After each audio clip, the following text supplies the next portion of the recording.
สบายดีพี่น้องมัดสุขูสู่คนมื้อนี้ได้ออเดอร์สบายดีจ้าพี่น้อง ออเดอร์รอบค่ำโอ้ยลูกหลากู บ่เฮ็ดลูกบ่เฮ็ดโนโน่ลูกหลากูเฮ็ดบนเกินน้องทำไมขนาดนั้นนะเนาะออเดอร์ซิปไหมบ่ของข่อยอ้น10ไม้ขอบคุณที่ใช้พินหลายๆเด้ออันนะออเดอร์ให้เนาะอันเขาอ้นน้อยน้ำแน่คนละตุกน้ำคนเอาน้ำยังก้นเขาก็ได้คนเอาน้ำยังน้ำส้มเนาะเอาน้ำส้มเอาน้ำส้มเขาก็เอาน้ำส้มเนาะเขาท้องเนาะเอาไว้กินสิเจ้าก็ได้เขาก็เอาไว้กินน้ำส้มเป็นอุดหนุนรายการยังอีกมันส้มตำเบิ่งนอกแล้วจะนอกแล่นมันอันนี้200ของอ้นน้อย10ไม้ของอ้นน้อย10ไม้ของข่อยก็200ด้วยเจ้าก็เราเฮ็ดมื้ออื่นน่ะเจ้าก็จึงอันน่ะเอาแม่นเลยรายการทำส้มตำ3 คุกเนาะของอ้นน้อย2 คุกแล้วก็เฮาคุก1ทองเดียวคนอื่นจะกินข่อยจะอิ่มแล้วน้อยคนนึงเพราะน้อยเอาคุกนึงเอาโคกหนึ่งก่อนบ่เต้มาแล้วจึงเอาอีกโคกนึงเอาหน่อยผัดมันสิควายเครือดูบอกรถเอาของสม2ห่อปั้นให้แม่น้อยพี่น้องเพราะว่าเอาคนละ2เนาะห่อสมเอาคนละ2โอเคมันก็บ่กินแซ่บๆมันบ่ถึงว่าส้มจุดเค็ดแขวมันส้มกินได้อยู่บ่ได้กินได้อยู่นะพี่ซะถ้าคนกันเล็กอันนั้นก็10มันบอกนี่อันนี้ส้มเฮาก็สิเอาไว้กินอันนั้นก็ส้ม4ห่อเนาะ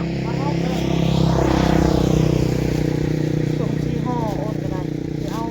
ไว้ให้แม่จีดกินเลยแล้วก็ปั้นให้แม่น้อยนำพี่น้องเอาแล้วบ่ปั้นให้แม่น้อยเดี๋ยวสมบูรณ์เอาบ่ขอบคุณพี่ชายกินหลายๆเด้อจ้าขอบคุณหลายๆขอให้มีสุขภาพร่างกายแข็งแรงคิดหยังก็ขอให้สมหวังเด้อคุณชายกินเด้อให้ร่ำรวยๆจ้าขอบใจหลายๆนะอดเนาะสนับสนุนเฮาแล้วพี่น้องเอ้ยเพิ่นก็ได้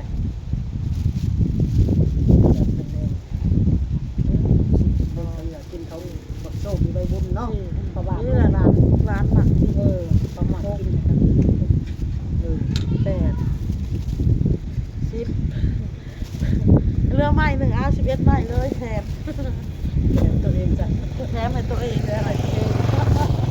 อันนี้ก็10ไม้พี่น้อง2 4 6 8 10ขอบคุณหลายๆเด้ออันนี้ไม้ละ10 บาท10ไม้นี่ก็100พี่น้องเอ้ยลูกชิ้นก็10 บาทลูกชิ้นลูกชิ้นก็10 บาทลูกชิ้นก็100ออเดอร์กับพี่ชายพินแล้วก็ปีกไก่นี่10 ปีกเห็นบ่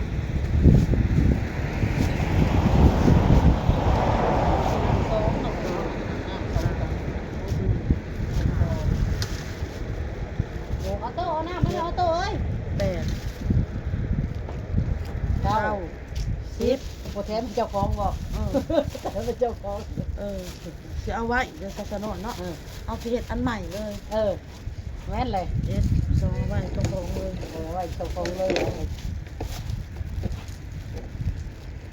เขาหิวเข่าแล้วบอกยังโทนี่แหละสิได้เก็บเครื่องเข้าได้พี่น้องเลยมันทำแบบล้มด้วยพี่น้องแล้วล้มอยู่ในเส้นปล่อยแสบก็ร้ายบ่เลยบ่ร้ายก็ได้เนาะได้นั่นลงเลย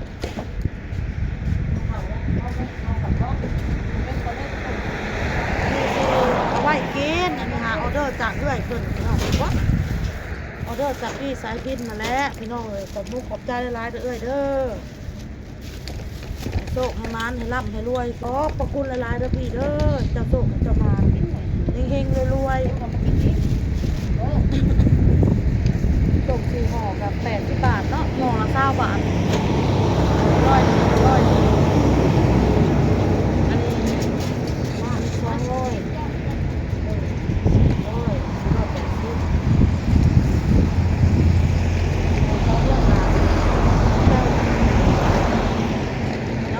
200แล้วอันนั้นพาไปแจกในตา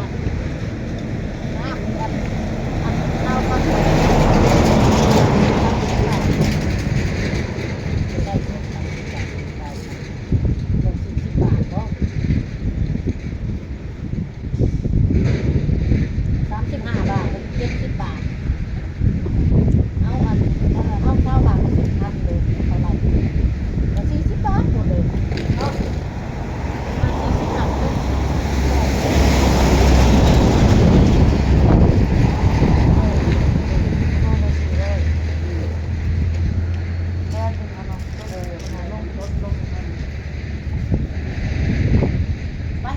ไปได้พี่น้องเอ้ย เราเฮ้ยมันหนาวลมปุ่นตายเนาะลมแห้งเลยเนาะ ก็จะได้เห็นอันใหม่เลยพี่น้องเลย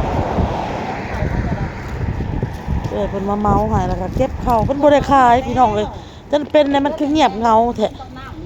เพิ่นขายของมานี่ 2-3 มื้อรู้สึกว่าเงียบเหงาแฮงอะเลยพี่น้องเอ้ย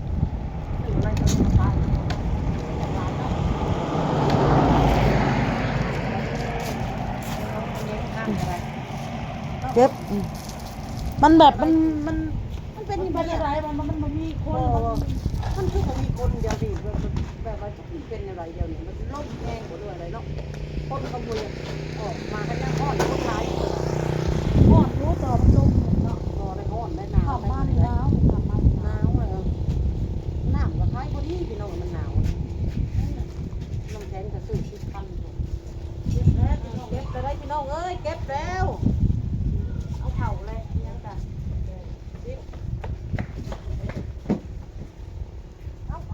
มันกระเทินพี่น้องเอ้ย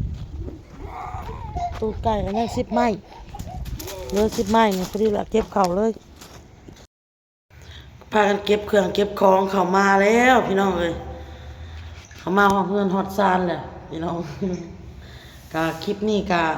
ขอบมกขอบใจพี่สายพินนะพี่น้องที่เพิ่นอุดหนุนอุ่นเด้อพี่น้องเด้อเพิ่นเอาลูกชิ้นให้แม่น้อย10 ไม้แล้วก็ทางบ้านอุ่นน่ะ10 ไม้ก็พากันกินแน่แล้วนะพี่น้องเนาะมาว่าสิสั่งตำมะฮุ่งบ่ทันพี่น้องเอ้ยเพราะว่าอุ่นโทรหาแม่บ่รับสายเนาะพี่น้องเนาะเคยเข้ามาเอาของมาให้ของที่อันพี่สายพินนั่นแหละเพราะว่ากินแล้วเพิ่นต้มไข่ป้อนเด็กๆกินข้าวกับไข่อ้นก็กินหอยแครงวางแรงนี่ก็ยังแน่นๆของเลี้ยวนี่เริ่มอยากแล้วเพราะอ้นบ่ได้กินข้าวอ้นกินแต่หอยแครงเนาะพี่น้องเนาะรู้สึกว่าหิวข้าวอยากข้าวเลยพี่น้องอ้นก็ได้สิกินกับอันนี้ล่ะปีกอกปีไก่นี่แหละก็ขอบมุกขอบใจหลายๆเด้อเด้อได้สายพินพี่น้องขอบมุกขอบใจหลายๆเด้อสายพินเด้อพี่สายพินขอบพระคุณหลายๆอ้นก็ขอให้มีสุขภาพร่างกายแข็งแรงเด้อมีแต่ความสุขความเจริญขอให้มีโชคให้มานให้ร่ำให้รวยให้อยู่ดีมีแรงเด้อเดินทางไปไสก็ให้ตลอดปลอดภัยขอบมุกขอบใจขอบพระคุณหลายๆมาฮอดแล้วพี่น้องมีแต่ว่าเก็บเครื่องเก็บของเพราะว่าลูกชิ้นอ้นก็เหลือไม้หนึ่งอ้นก็ไล่ใส่เลยเนาะแบบแถมเพิ่นไปเลยเพิ่นอุดหนุนเฮานะเพราะว่าบ่ได้ให้คนอื่นหยังเนาะพี่น้องเพิ่นก็อุดหนุนให้ครอบครัวเฮาได้กินเด้อพี่น้องเด้อก็เลยว่ามีแต่มื้ออื่นนี่อ้นสิทอดไม้เฮ็ดอันใหม่ว่าสิอ้นไปซื้อก้นไก่ถุงนึงปีกไก่ถุงนึงบางทีอาจจะมีน่องไก่ถุงนึงเบิ่งก่อนพี่น้องเลยเพราะว่าช่วงนี้มันก็บ่ค่อยมีแขกมีคนพี่น้องบ่ค่อยมีคนสัญจรซื้อเนาะพี่น้องเนาะก็เลยแบบบ่ได้เฮ็ดอีหยังหลายเฮ็ดอย่างละถุงลูกชิ้นก็โลนึงพอพี่น้องเอ้ย ยังแต่ตูดไก่ก็ยัง20 ไม้พี่น้องไปที่เพิ่นอุดหนุนไป10 ไม้ก็ยัง10 ไม้เนาะเนาะยังโทษแต่ตูดไก่แหละ10 ไม้ขอมุกขอบใจเพิ่นละลายคลิปนี้อ้นก็ลาแล้วพี่น้องพ่อคลิปหน้าสบายดีพี่น้องบ๊ายบาย